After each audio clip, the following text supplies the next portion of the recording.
Vinesh Phogat gold medal के बहुत करीब पहुंचे थी, उन्होंने अचानक एंड मोमेंट पर उन्हें डिस्क्वालीफाई कर दिया गया। देखिए, निश्चित तौर पर जिस तरीके से विनेश फोगाट का प्रदर्शन रहा, देश स्तब्ध है।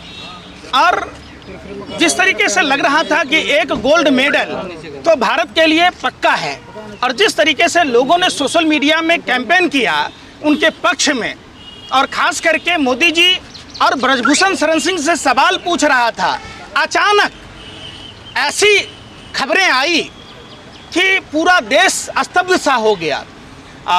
गम के दौर से देश गुजर रहा है कि देश का एक होनहार जो स्वर्ण पदक भारत के लिए लाने वाली थी, जो भारत का सर गर्व से ऊंचा करने वाली थी, अचानक उसके साथ इतना बड़ा हादसा कैसे हुआ।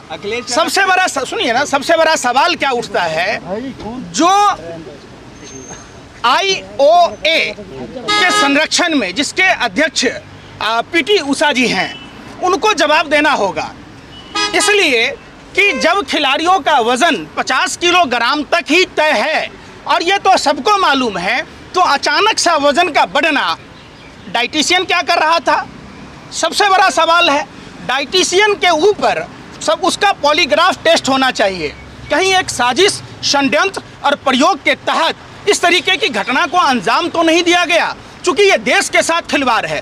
जब IOA को ये पता है कि खिलाड़ियों को 50 ग्राम से वज़न ज़्यादा नहीं होना चाहिए, तो अचानक हमारे देश के जो गर्व सर को गर्व से ऊंचा करने वाली खिलाड़ी, जो अपना प्रतिभा दिखा चुकी थी, जो पूरे विश्व में अपना लोहा मनवा चुकी थी, अचानक से उसके वजन बढ़ने के पीछे एक बहुत बड़ी साजिश, षड्यंत्र और प्रयोग की बू आती है। लेकिन ये तो देश के लिए गौरव की बात थी, साजिश कौन करेगा?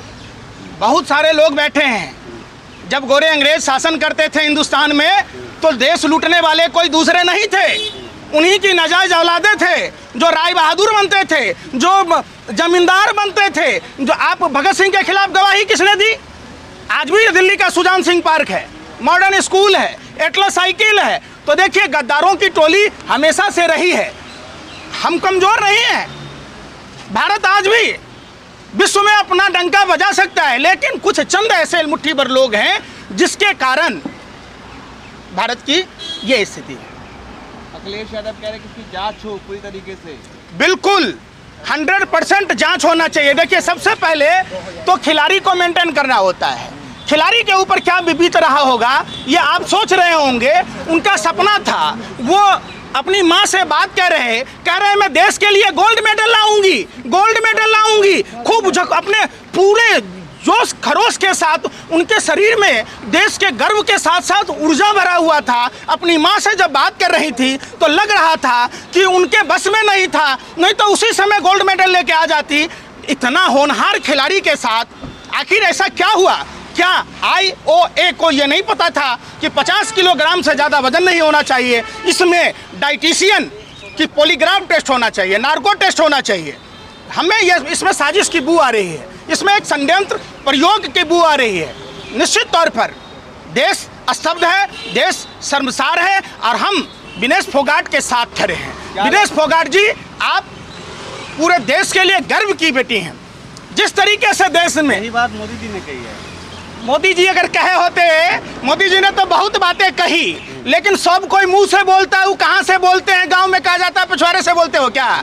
मोदी जी जब दिल्ली में तिरंगों के साथ विनेश फोगाट को घसीटा गया, तब कहाँ थे? तब ब्रजभूषण शरण सिंह पर जब आरोप लगा, तब ब्रजभूषण शरण सिंह को बचाने में लगे हुए थे। विनेश फोगाट का क्यों नहीं साथ दिए उस समय? तब तो देश के दलाल आप ही के, मीडिया जगत के लोग, इतना पैसा लिया, ये किया, वो किया, सबके मुंह में कालिख पुतने वाली थी। मैं इसलिए फिर बार बार कह रहा हूं कि इसकी जांच जरूरी है। इसलिए जरूरी है कि वो जो चंद देश के गद्दार, जो अपने ही देश की बेटियों के बारे में अनाप शनाप बोल रहे थे, जो यौन शोषण के आरोपी थे, और उनके जो संरक्षक मंडल के लोग थे, उन सब के मुंह में कालिख पुतने वाली थी। पूरा देश सवाल पूछ रहा था, और अचानक से 100 ग्राम वजन बढ़ गया। तो इसके पीछे एक बहुत बड़ा साजिश, षड्यंत्र और स्टैंड की बात। आप राष्ट्रभक्त और देशभक्त पे सवाल खड़ा कर रहे हैं। कौन सा राष्ट्रभक्त? अरे बेशर्मो, सत्ता के दलालो 13,000। आप अयोध्या की जमीनें, सेना की जमीनें किसको मिला? ये कौन सी राष्ट्रभक्ति है? अडानी को मिला, श्री श्री रविशंकर को मिला, 2.25 आंख वाला कानिया लाला हरामदेव को मिला, जिसको जिन्स से खुजली होती थी, जो भ्रष्टाचार पर बात कहता था, जो रामलीला मैदान से सलवार पहनकर भागा, उसने किसकी जमीनें खरीदी? सेना की जमीनें, जो सेना के लिए रखा हुआ था। ये देशभक्ति है?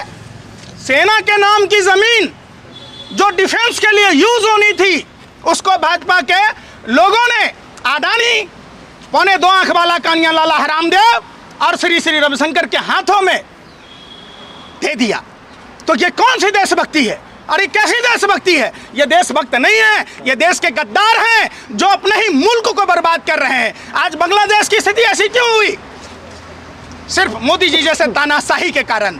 कंगना रनावत कह रही हैं कि विनेश फोगाट को खेलने का मौका मोदी जी ने दिया। अरे आप लोग कंगने पर चल जाते हैं। कंगना को कंगना स्मृति ईरानी बनना चाहती है, और स्मृति ईरानी का क्या हर्ष हुआ?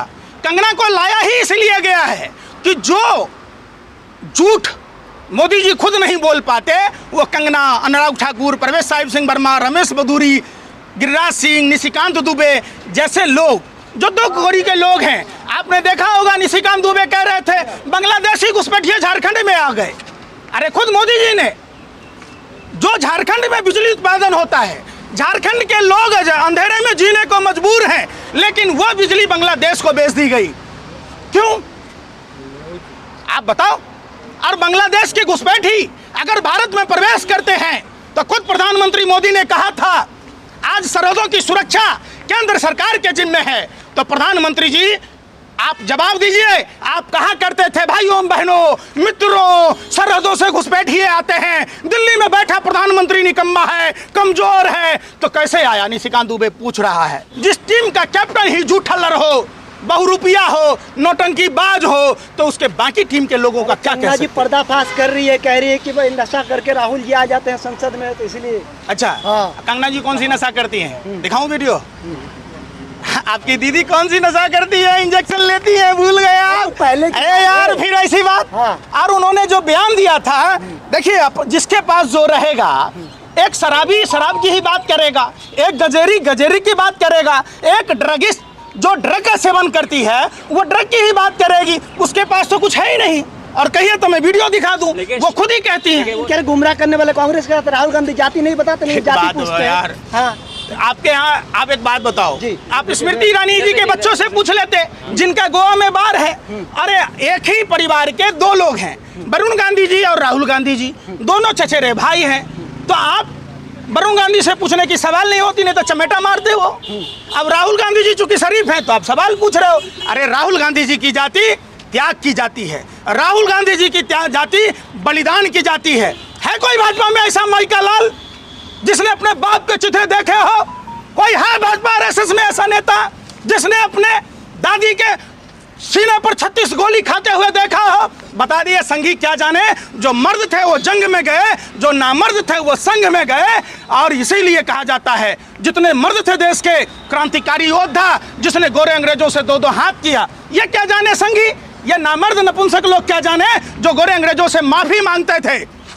अच्छा तो जाति बता नहीं सकते, लेकिन जातीय जनगणना करवा सकते। जाति पूछो ना उन गरीबों की, मजदूरों की, जाकर जाति पूछो उन किसानों की, जाति जाकर पूछो उन बेरोजगारों की, जाति पूछो जाकर जिसके आपने पेंशन बंद किए हैं, जो महंगाई की मार से जिनके घर में चूल्हा नहीं जल रहा है, किसी भाजपा नेताओं की मां ने दूध पिलाया, तो जाकर उनकी जाति पूछ कर आओ कि वो किस परिस्थिति में जी रहे। आज आज़ादी के 75 साल होने को है, ये अमृत महोत्सव की बात कहते हैं। जाति पूछो।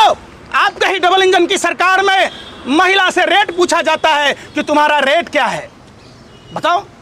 एक बुजुर्ग की हत्या के केस में भाजपा का विधायक शामिल होता है। जाकर जाति अगर पूछना है तो जाकर देखो उत्तर प्रदेश में, जहां अस्पतालों में दवाइयां नहीं है, डॉक्टर नहीं है, जहां बेड नहीं है, जहां ऑक्सीजन नहीं है, जिस 63 बच्चों का कातिल डॉक्टर कफिल को फंसाया जा रहा था, डॉक्टर कफिल 63 बच्चों के कातिल नहीं थे। उत्तर प्रदेश की सरकार थी, उत्तर प्रदेश का मुख्यमंत्री था, उत्तर प्रदेश का स्वास्थ्य मंत्री था। अगर उसने ऑक्सीजन कंपनियों को समय पर पेमेंट किया होता तो आज 63 बच्चों का हत्या नहीं होता। ये मौत नहीं थी, ये हत्या थी और उत्तर प्रदेश सरकार की लापरवाही थी। आज भी वो फाइल दफन है, दफन है। जाकर पूछना है जाति तो जाकर बहन मनीषा से पूछो, जाकर अगर जाति पूछनी थी तो जाकर उन्नाव में जाकर जाति पूछते तो समझ में आता।